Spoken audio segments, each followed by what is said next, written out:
Okay, water flows from the through the by way of and cohesion to the where they undergo. And we're stopping there because guess what we're talking about today? Photosynthesis, you guessed it. So, while you are all taking out your notebooks and updating your table of contents. I left him in. Oh, you did. He's in. We're good. Your title, our little e-learner. Yeah. Our title is Photosynthesis, and it's evidence number 17 today. So, you picked up a handout when you walked in. Just to clarify, that is going to be like your little guide for taking notes today. So we're not going to handwrite a bunch of notes like yesterday. We're just going to use this PowerPoint and fill in the blanks and stuff like that, okay? So, while you're getting all situated, the next few days, let's talk about what it looks like. You have a test next Friday.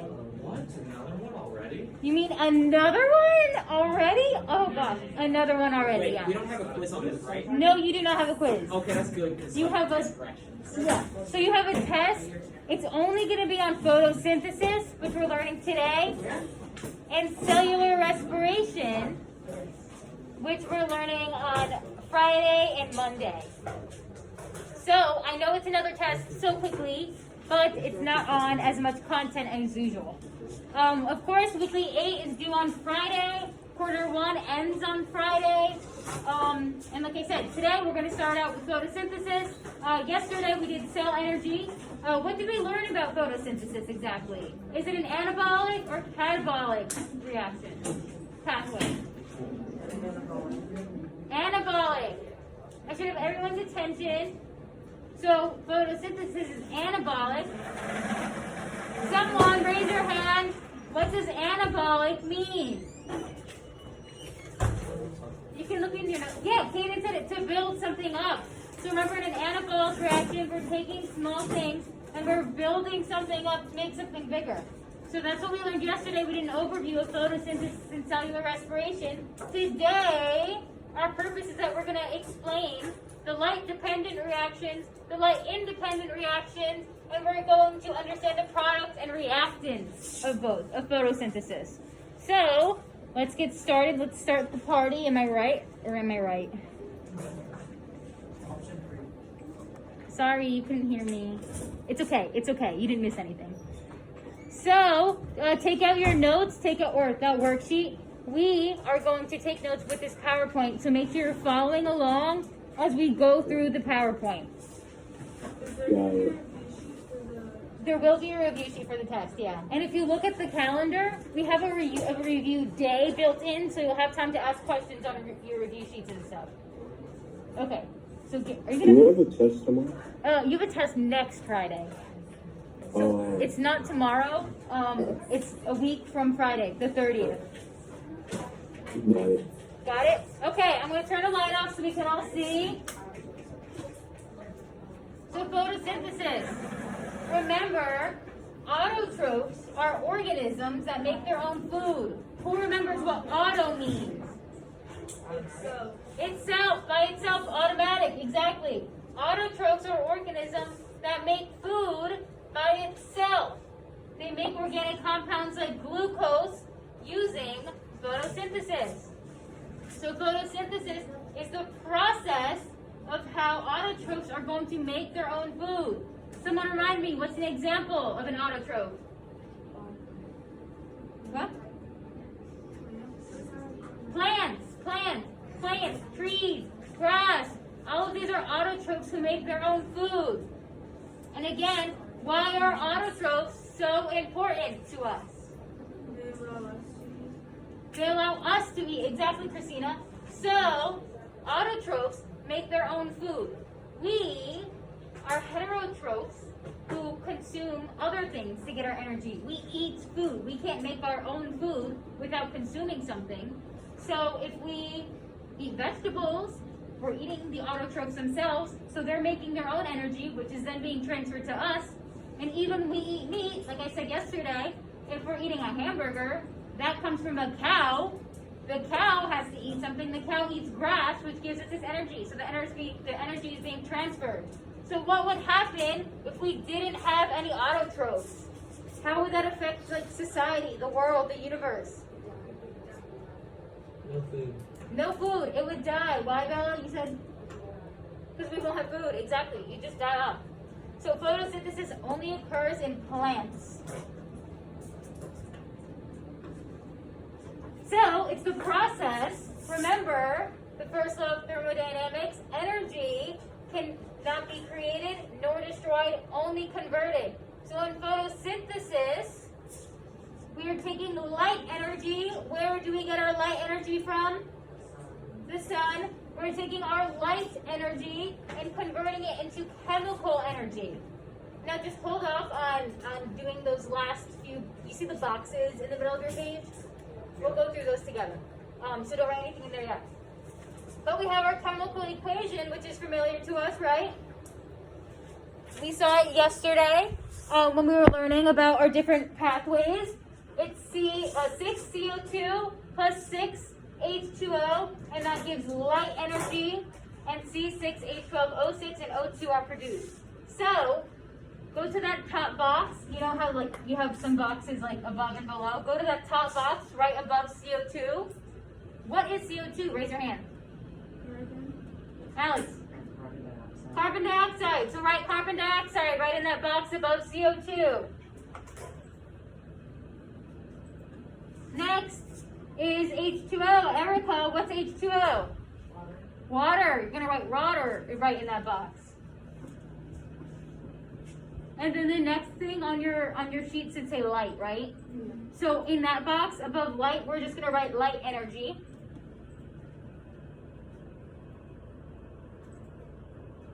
Raise your hand. What's C6H12O6? Max. Glucose. So you're going to write glucose above there. And Gabby, what's O2? Oxygen. You're going to write oxygen in that box. Now, let's go to the boxes underneath. What did we learn about carbon dioxide yesterday? How does it enter the plant? How does it go through the plant? What if I said, opening stoma? It enters through the stoma. The stoma is the, again, the stoma is the, okay, it works. It's 8th period, right? But it works. H2O, how does our water get through to the leaves, through the plants?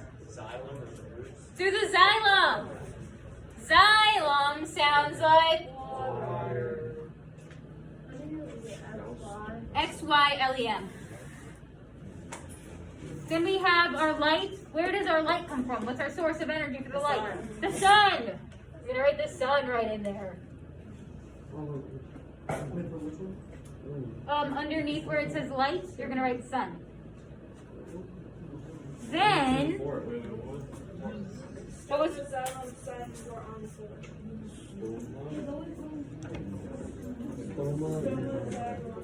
okay, we'll go through it at the end because there's confusion. Okay, so we said C6H12O6 was glucose, right? For a biobuck, raise your hand. How is glucose stored in the plant? Maddox. How? Talent. It's stored in the leaves because it is in the cells. As what is it stored? Dylan. Oh, it's the green beans. Hold on. Green beans. Vacuole. No, it's not green beans. Mia. Cornflakes. Vacuole. It's stored as a sugar. What's the sugar called, Christina? Glucose. No. No, Cole. The chloroplasm. No, it's a sugar, people. It's an OSC. Maddie. No. Ribosomes. Oh, I see. Christina. Ribosomes. No. Sugar. No. Okay, well, yeah, sugar. Wait, talk it up on. Okay. Ribose. No, Olivia. Ribose. No. Is that close? No. The churro. It's close because it's a sugar. Oh, yes. Okay, I'm just gonna tell you the answer. No. Yeah, moment It's stored passed. in the water thing. What, JR? Isn't it stored in the water thing?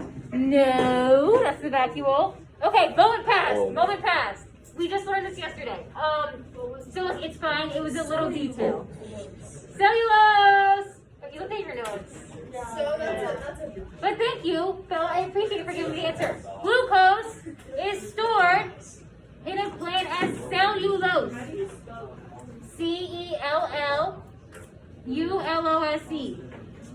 Cellulose.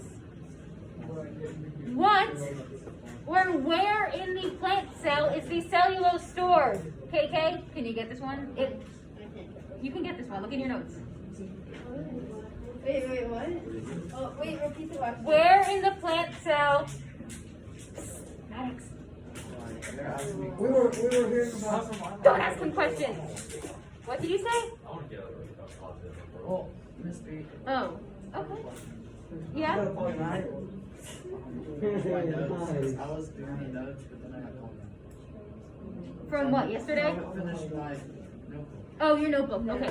We are going to have so much time to work on stuff after the class, so we'll get you caught up then. Do we know an answer, KK? Does anyone know the answer? What does it say? What was the question? What was the question? What is it? The question was how, what? No. How is cellulose stored? What part of the plant cell is cellulose stored in? No, green bean. Not the green bean.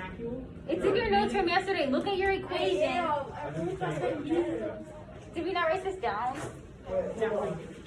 If we didn't write this down, it's coming up for a second time, so you don't want to remember it's important. Maddox? Phosphate. Not phosphate. Look at the chemical equation. It says cellulose is stored as something. What part of the plant cell? Oh, the leaf. No! That's what it says. It says leaf stored in cellulose. Okay, so something was lost in translation. I'm going to clarify right now. So glucose is stored as cellulose in the cell wall of plants. Should I write that down in my notes? Yes, because this is now coming up for a second time. So it's kind of important, right? We're hearing about it once again. So glucose, or C6H12O6, is stored as cellulose in the plant cell wall. Someone raise your hand. I'm a little like, I want to give out a bio buck today. I'm feeling generous. What is the function of the cell wall? Helen. To protect it. To protect it. Let's go. Let's go. Yes, sir. To provide structure. Except for too late. Okay.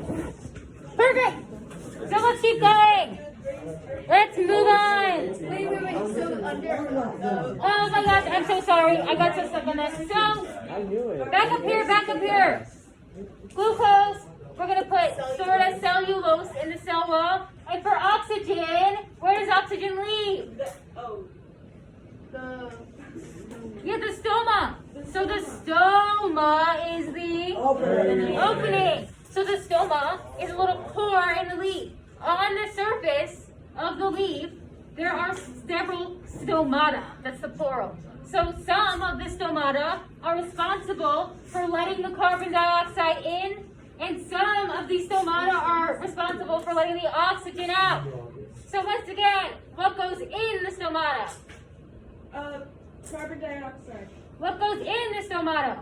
Carbon dioxide. CO2. The whole class, what goes in the stomata? CO2. Carbon dioxide. What goes out of the stomata? Oxygen. Perfect. Maddox. Yes. So photosynthesis occurs in two stages. The first is the light-dependent reaction. When we depend on something, we need help. We need assistance. We require light in our light-dependent reaction. In our light-independent reactions, we are independent. We don't need help. We got this. We can do this by ourselves, right? We don't require any light in light-independent reactions. Do you guys have friends in other classes, like earlier today? Yeah. Do they talk about our low cutesies today? We did Yeah, you were here. So Dory wrote that. Oh, we'll do Roy Rules at the end. So we have a bunch of little like ways to remember words today. You're gonna love them. I promise. Everyone loves them. So our first one and how we're gonna remember light-dependent reactions is that I'm going to say light-dependent reaction, and everybody look at me, eyes. Like, wasn't that a thing in preschool? Just find my eyes, whatever. Find my eyes, people, look at me. Everyone look at me. So I'm gonna say light-dependent reaction, tell Brian, look at me. And you're all gonna go, give me that light, give me that light. And the reason you're gonna do it when I say that is because if you don't do it, you get to come up in front of the class and do it by yourself. So we're all gonna feel stupid together, okay? Instead of independently. Sound good? Yeah. So, ready? Light-dependent reaction. Trey, you're on thin ice here, buddy. Come on, one more time. Light-dependent reaction. Okay. I felt like I was the only one doing it. Oh no, everyone was doing it. I was looking. I had my eyes on all of you. Next, when I say light-dependent reaction, you are gonna go, give me that light, give me that light. Ready? Light-dependent reaction. No, give me that light, give me that light. You're excused. Sit down. Sit down. Take a seat. Did JR do it this time? Yeah, give me that light, give me that light. You think I just do that for fun? Like in my conversations, I just, no. Hey, what's up? Okay, so these light-dependent reactions happen in the chloroplast. How do we identify a chloroplast on a diagram? Green bean. A green bean! So, the chloroplasts are what helps them capture light energy. So, I know. Do we need to go back first? Yeah. Okay. I think the last one Let's was get light in energy. leaves. The last one were light. The last one was light leaves. Located in the leaves, and they help them capture light energy. Okay, you're good. Okay, so I know that ever since I told you about the green bean, you haven't been able to sleep at night because you were wondering what's in a green bean, right? Well, guess what? Your prayers have been answered. I am here to tell you what's inside of a green bean. So, we have our chloroplast that has thylakoids, grana, and stroma. The thylakoid is a flattened, disc-like structure inside of our chloroplast. So do you see these little, they're like little discs, each of them? Each single disc is a thylakoid. The grana is when we have stacks of thylakoids. So earlier today, someone said, is it kind of like a frisbee? The frisbee is like a thylakoid, it's like a disc. And if we had a whole stack of frisbees, what would they be called? The grana, exactly. Then we have the stroma, which is the fluid-filled space all around the grana, all around the stacks of thylakoids. So, I know what you're thinking. Why would science be so cruel to us and give us stoma and stroma in the same exact plant? We're never going to remember it.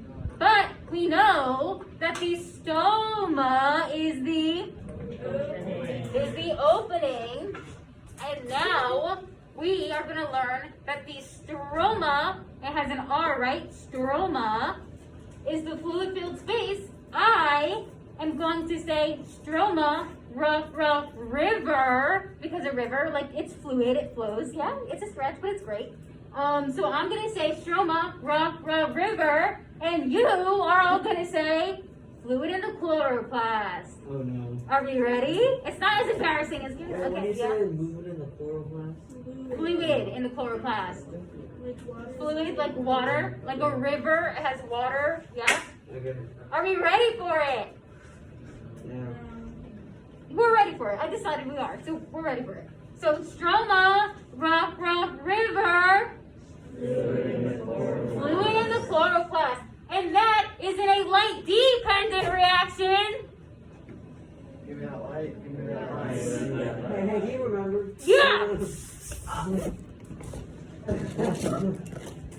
Thanks, Paul. Just because. Because he's the only one. Oh, well, he's at your table. He's at your table. Okay. Moving on to our next slide. Oh my gosh. I thought we were a lot further ahead than there. The thylakoid. Maybe you should. Oh, she's not. She stepped out. I know where she is.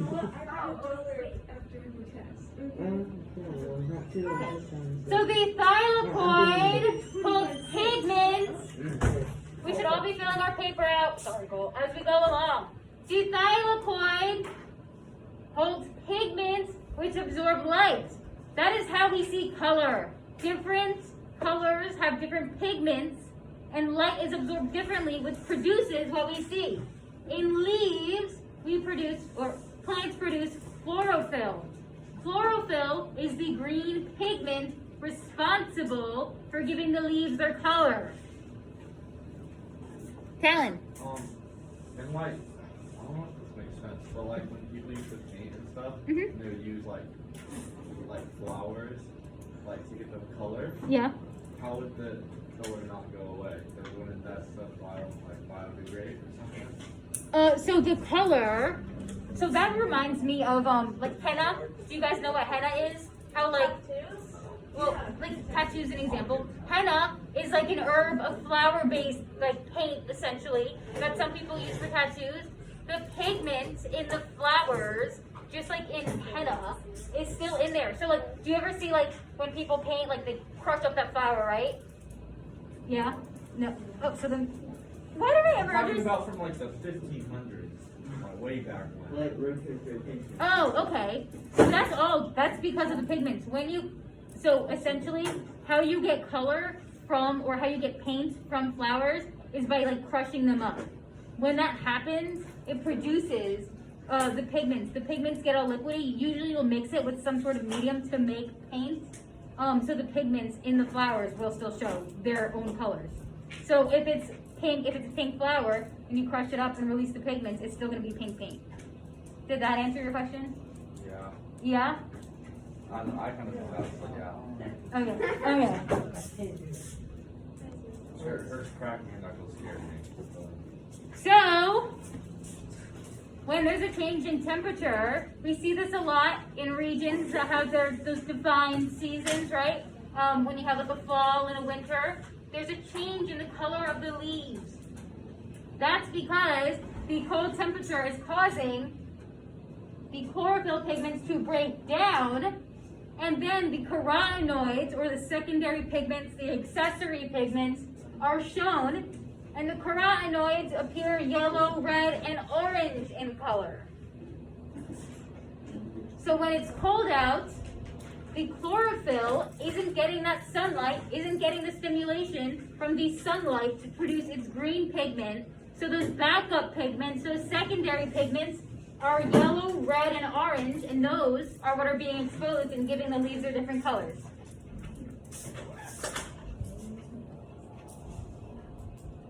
Okay, so let's talk about the phase 1 of our light-dependent reaction. Give me that light, give me that light.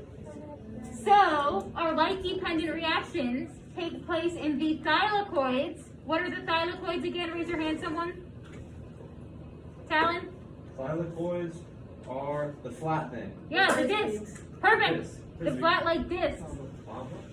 The rule of life, well, rule of Miss P's being up in front of the class teaching. If you ask for a bio book, you're not going to get one. You need Just right. So, light reactions take place in the thylakoids, and this is where the electron transport chain, or the ETC, takes place.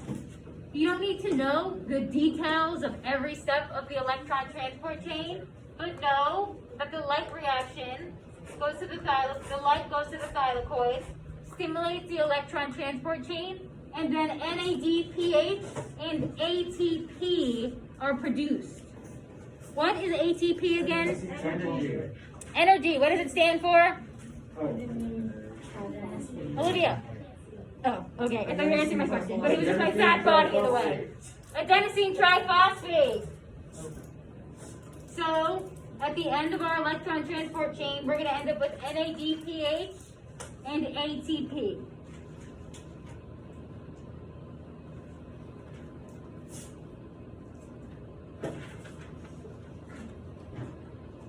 What is this right here? The whole thing, what is it? Green bean. The green bean, it's the chloroplast. It's the chloroplast. So basically, we have our light-dependent reactions happening over here. We have our light from the sun penetrating our green bean, going into the thylakoids, where the electron transport chain, or ETC, produces ATP and NADPH. The ATP and NADPH produced from these light-dependent reactions move on to the light-independent reactions, also known as the Calvin cycle. So if there's a question on your test about the light-independent reactions, you're talking about the Calvin cycle. If it asks about the Calvin cycle, it's asking about light-independent reactions. So, we already know what light-dependent reactions are, right? Now, we're going to learn what light-independent reactions are. So, light-dependent reaction. Give me that light. Give me that light. Light-independent reaction, we're going to say, what did we say? Oh, Ooh. we don't need no light. We independent. We independent, we don't need no light, right? Right, ladies? Yeah? Okay, so, light-dependent reaction. Give me that light. Give me that light. Light-independent reaction. Ooh. You don't need no light. Put this with the finger, people, with the sass. We don't need no light. So our light-independent reaction doesn't need light. The NADPH and the ATP from our light-dependent reactions are going to be transferred to glucose that will be stored by the plant. Disclaimer before I move on. I have one more slide after this and a little blurb. We're probably going to be done in 5 minutes, and you have a lot of time left in the period. So please don't start gluing or pasting or ripping stuff or doing all this stuff while I'm still talking, because you're definitely going to have time to do that. So our NADPH and our ATP are turned into sugars. This is where we finally produce our food. This is where the plants finally produce their food. The glucose is used for energy in the plant, and the extra glucose or more glucose is used to provide support for the plant in the cell wall as what sugar? Cellulose. Cellulose. So remember, cellulose is how glucose is stored in the cell wall, and that is what gives us its structure and support. Cool. Yo. Yo. Hello. Drop the scissors. Okay, so this is the Calvin cycle. You do not need to memorize the Calvin cycle, but on Monday and Friday, we are going to be doing more diagrams. You're going to see more diagrams. You need to be able to identify the Calvin cycle. So it might be easy right now because it's the first diagram, but when we add more diagrams, you're going to need to be able to tell the difference.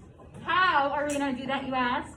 Well, one way is to notice that ATP and NADPH are being produced over here, and we know that's produced in our light reaction. And another way is by looking at this enzyme. This is an enzyme down here called Rubisco. Rubisco is going to be present in the Calvin cycle. If you see Rubisco, you automatically want to know that it's in plants. It's in the Calvin cycle. Trey, what's your question? Couldn't we just read the Calvin cycle? Can you read the Calvin cycle? Not gonna be labeled, Trey. Why wouldn't it be labeled? TK. What's NADPH? Like, what does it stand for? Sure. Nicotinamide, adenine, dinucleotide, phosphate, hydrogen. Well, is it energy? It's another little, so we have energy, and then we have this other thing called NADPH. NADPH is just like a little, I don't want to say catalyst, but it helps the reaction go on. Okay. So it's going to be produced in one and consumed in the next. So it's like an intermediate, we call it, but it's just something that's produced and then consumed. So This is all small details. We learned a lot of small details today, right? Someone give me one difference between light dependent and light independent? Or just someone tell me something about them, Cole. One needs light. One needs light and one doesn't need light, right? NAD, pH, and ATP are produced in which stage? Light dependent or light independent? Light dependent. So the NAD, pH, and the ATP are produced in our light dependent cycle, and then they go right into the light independent cycle. So what's produced in the light dependent cycle is going to help initiate the light independent cycle or the Calvin cycle. Can I borrow Bella Lee and Alex really quickly? We have 3 Alexes. We have 3 Alexes. Yeah. Wait, which one? Or is it? So these are all small details. Let's talk about what happens big picture. Where in the whole plant does photosynthesis take place? Not wrong, but bigger. The leaves. Cole said it. The leaves. So photosynthesis takes place in the leaves. Why is this an advantage? Maddox. Because they're out more, you can see the sun better. They're out more. They're also higher, right? So you said that they could get the sun better. Since they're higher, they're out more. They have more exposure to the sun. The sun energy can be transferred to them more. What is another characteristic that will affect the rate of photosynthesis? So we said the location of the leaves, but what else? What other characteristic of the leaf? What physical characteristic of the leaf? The size. Dylan, we're going to say the size. The size. The surface area. If we have a greater surface area, someone raise your hand. What does that mean? Maddox. More area for the sun to go on. More area for the sun to go onto the leaf. Dylan. The slope sounds like an equivalent of stem cells. Like unspecialized cells? I don't, well, they have cells, what are they called? Miss Roy, do you remember what those are called? Which ones? I don't know, when plant cells aren't specialized yet. I'm like going back to botany, and there's like embryonic. Plants do have cells that do different things. Like, there's different types of plant tissues, which we'll talk about. But they sort of all kind of develop pretty early on. Yeah, so they Because a plant, specialize. if you ain't sprouting, you're dead. You know what I'm saying? It's like as soon as you're ready to sprout, you sprout. Yeah, so they specialize like Someone mows you over. they specialize as they go along, as they're growing. So like stem cells, they'll be unspecialized like in the embryo, so you can like just extract them right away. Cotyledon? Is that what? No. Oh no, that's Is that what you were cotyledon. thinking? Yes, cotyledon. Cotyledon, Dylan. Cotyledon. Does that help? It's an unspecialized plant cell. Okay. I was like botany. I'm like going through all these terms. It's called the cotyledon when it's unspecialized. But they don't stay as long term as like stem cells in a human body does. So our increased surface area, it gives us more sun, which means that more light energy can penetrate the leaf, go through the thylakoids, and go through what? It's 3 letters. What process? It's a new one that we learned about today. Look at your notes. Nope, not ATP. Maddox? No. Look in your notes from today. It's a new term, a new little thing that we learned today. Remember I said that you don't need to know the details of it? But ETC! Woohoo, KK! ETC, the electron transport chain. Ugh, that was lefty, that was lefty. So, how are we feeling? Do we love photosynthesis? Yeah? Okay, ready? Review like the Roy Ruse. The stoma is the opening. What goes in the stoma? Carbon dioxide. What goes out of the stoma? Oxygen. Stroma, river. Fluid in the chloroplast. Fluid in the chloroplast. Like dependent reaction. Give me that light. Give me that light. Like independent reaction. You don't need no light. Okay, so we're gonna do Roy Ruse. And then you'll have time to work on weekly 8. Even weekly 9 is on Canvas. It's only 6 words for weekly 9. So keep that in mind. We're still listening. We're still listening. We're still paying attention. We're still paying attention. So weekly 9 is only 6 words. So keep that in mind before you cut your little foldable. Who's our little beat guy? Maddox? Maddox. Okay, let's hear it.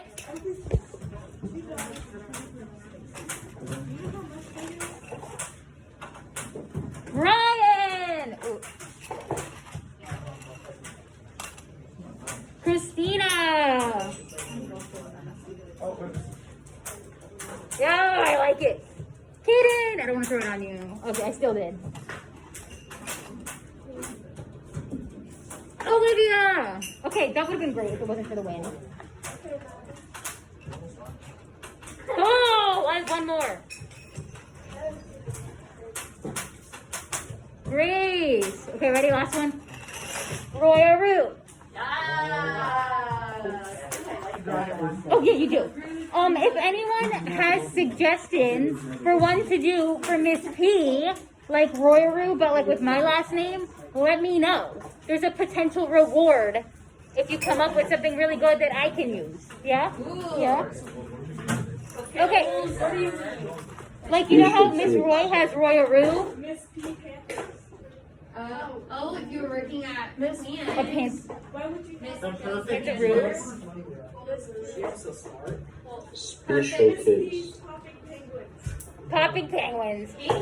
Okay, so just to be clear, for the rest of the period, you're working on weekly 8, weekly 9, getting everything in your notebook.